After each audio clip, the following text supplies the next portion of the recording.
Hi everyone and welcome back. I'm Dr. Priya, and if you're new here, I simplify research for PhDs, academics and early career researchers. Today's video is a full tutorial of one of the smartest and most underrated free tools, Research Rapid. By the end of this video, you will exactly know how to use Research Rapid to explore, organize, visualize, and manage a literature review all without spending days stuck in Google Scholar tabs. And yes, it is absolutely free tool. So let's quickly get started. So go to Research Rapid, sign up or log in, and then this window opens up where you are supposed to create a collection or a category first to start adding in papers. So I'm going to create a category and I'm going to label it with the name of the research work that I'm currently working on, which is about the impact of green spaces on the health of adolescent and young people. Yeah, so create and label the category, and then in that I'm going to add collections. So once you click collection, you can add names or titles or the way you want to label your collection. For now I want to categorize it according to uh, the different sections of my research paper. And yeah, so I'm going to create accordingly, say research gaps, introduction, literature review and discussion. You can label it according to your themes or any particular patterns that you want. Here what is more important is it helps you organize your literature search. Then when you click any of these collections, you can see it gives you an option to add papers. So once you click add papers, you are supposed to add in few papers here, which we call as starting papers or seed papers. Now these are papers that you already know and trust. Here what you have to do is you have to just copy the title, DOI or URL, and paste it into the search bar and click search. Then the research rabbit will search for your paper, and then you can click here to the green part, and it which says add to collection, and you can add it. So like I have already selected two studies previously and I've added to my collection. Now as you can see, you can click here the abstracts, and it will add, you can read the abstracts of the paper here. It also shows you an option to add a comment, so you can add in some comment. You can filter down these papers from here using a custom search based on that. So I'm going to, just like I've done, I've filtered according to recency. Then here, as you can see, from these two papers, it shows a collection of similar works, earlier works, and later works. So let's just explore. I will click later work, and I will see that these are the three papers that have been done. They are related to my work, and they have been done after my work. Now, clicking on each one of these, I am going to see whether they are of any relevance. And I find that this paper is particularly interesting, and I would like to add it to it my collection.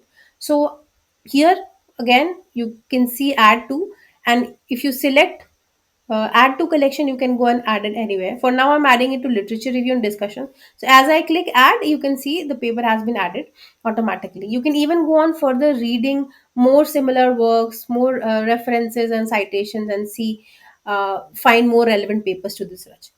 But for now, let's go back and go to the start with the two papers again that I have already added, and see what are the similar works to those two. So here, as you can see, there are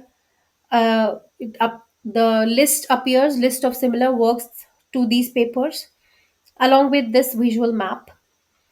Here again, you have these filter options to customize your search, read abstracts, add comments, filter according to any particular search word. So suppose I only want to focus on studies talking about mental health. So if I search here, filter the search here, what you can see that the studies which have mental health will be highlighted in yellow, and which do not will not be highlighted. So here again, this is one way of filtering your papers or the relevance here.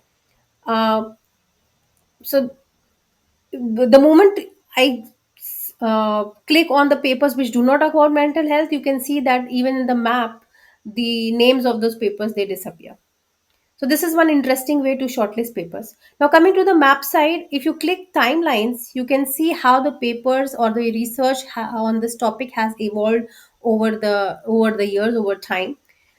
And going back to the network, what I really like about is, you know here you will see the papers displayed as graph with nodes and connections.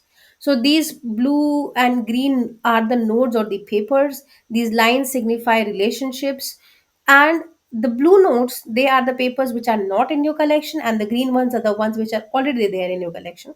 You can zoom in, you can zoom out, see how the papers have are connected, explore clusters, you can spot central papers, you can spot any influential studies, and then you can this way structure your entire literature review based on this visualization, which is a great feature of Research Rabbit. Here again, you can even save the entire graph.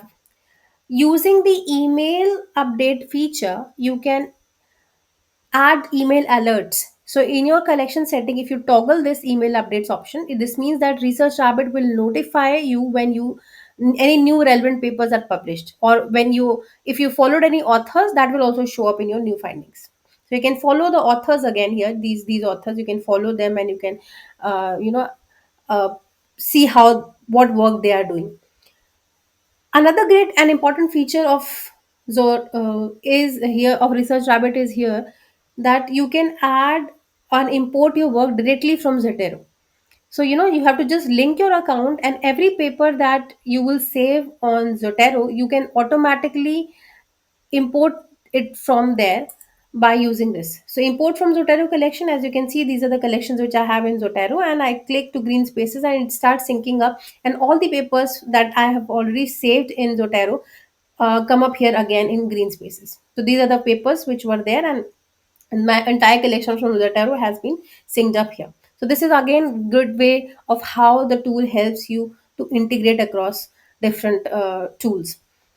Another important feature is if you're working collaboratively, or if you want to, others to contribute to a literature review, you can even use the collection share collection feature to add the email accounts, and send them these collection which they can even read or add. So yeah, this is how you can explore the entire tool and work up your literature review using this free tool. So if you found this video helpful, please give it a thumbs up, share it with your research group, and subscribe for more step-by-step research tutorials. Hit the notification bell and drop in comments which tools would you like me to take up in the future. Until next time, no more overwhelm, no more second guessing, just research made clear. Thank you.